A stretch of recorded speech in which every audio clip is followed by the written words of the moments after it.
I'm Assistant Fire Marshal Carlos Rodriguez, and this is Report on Conditions.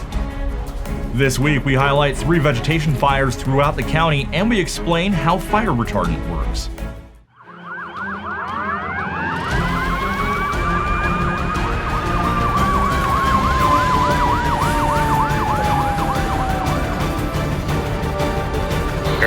Stand by for reporting conditions.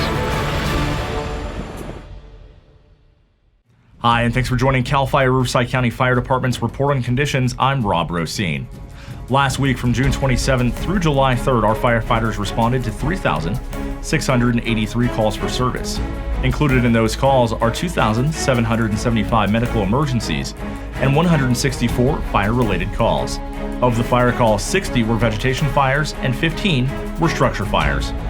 Let's dive into a few highlighted incidents from the past week. On Wednesday, June 29th, firefighters were dispatched to a reported vegetation fire near Citrus and Foothill Avenue in Nuevo. The first arriving resources confirmed a half-acre fire near a water tank being driven to the east by the wind. The flames were anticipated to spread into further vegetation, but fortunately the wind direction changed, causing the cancellation of additional resources. The fire was held at half an acre.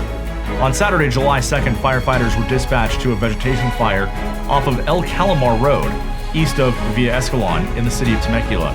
The first arriving company officer reported 2 acres on fire within the citrus groves. As the fire spread to about 8 acres, an evacuation warning was made for nearby homes, but coordinated air and ground attacks mitigated the flames.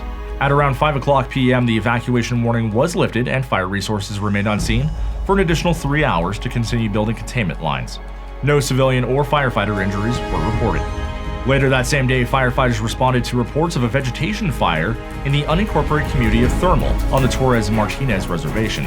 The first arriving engine company reported a 2-acre vegetation fire burning in thick, high brush. Due to strong wind conditions, the fire was spotting and threatening a nearby trailer park with 200 spaces. Fortunately, firefighters were able to stop the flames within 100 feet of the park. Due to the 100-plus degree temperatures and increasing fire activity, additional engines, a water tender, and a bulldozer and breathing support were also requested. In coordination with the agency representative for the Torres Martinez Reservation, a request for U.S. Forest Service resources was placed. As the day came to a close, the fire was turned over to the strike team leader from the Cleveland National Forest for night assignment, and all county fire resources were released. No civilian or firefighter injuries were reported.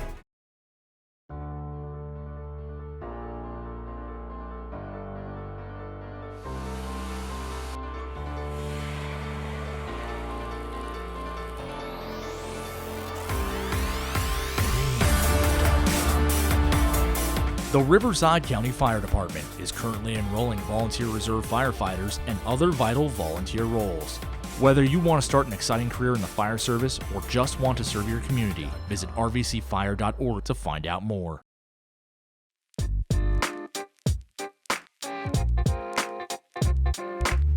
Sometimes we have the right intentions, but just lack the knowledge on how to properly execute a plan. Let's learn how to safely create a defensible space around your home. Are you doing the right thing the wrong way? Each year, CAL FIRE and the Riverside County Fire Department respond to many fires caused by people using equipment improperly. Whether working to create a defensible space around your home or just mowing the lawn, you need to use all equipment responsibly. Lawnmowers, weed eaters, chainsaws, grinders, welders, tractors, and trimmers can all spark a wildland fire. Do all yard maintenance that requires a gas or electric motor before 10 a.m., not in the heat of the day or when the wind is blowing. Lawnmowers are designed to mow lawns. Never use lawnmowers in dry vegetation. Use a weed trimmer to cut down dry weeds and grass. Remove rocks in the area before you begin operating any equipment. A rock hidden in grass or weeds is enough to start a fire when struck by a metal blade. Keep the engine free of oil and dust, and keep the mower free of flammable materials. Together, we can make Riverside County safer for residents and first responders. Don't get caught in the weeds when it comes to fire prevention. For more information, visit RVCFire.org. I'm Battalion Chief Josh Bischoff, and this is Did You Know? So the fire retardant we use in California is FOSCHEC MVP FX. So being a phosphate-based substance, it has properties similar to fertilizer.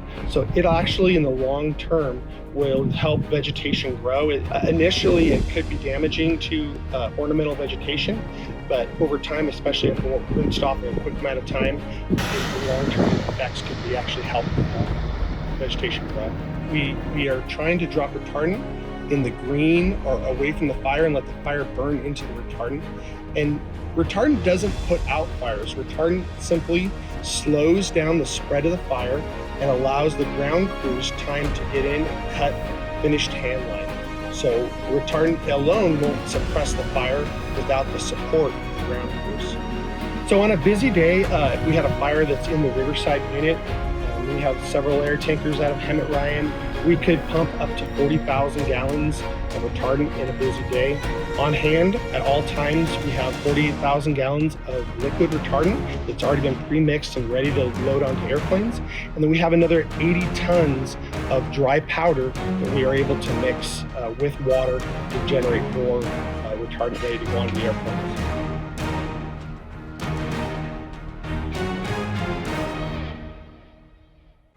To stay up to date on current incidents as they happen in Riverside County, be sure to follow @CalFireRRU on Twitter, Instagram, and Facebook.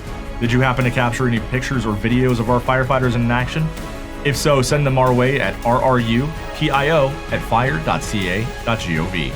On behalf of your CAL FIRE Riverside County Fire Department Public Affairs and Community Education Bureau, I'm Rob Racine. Thanks for watching.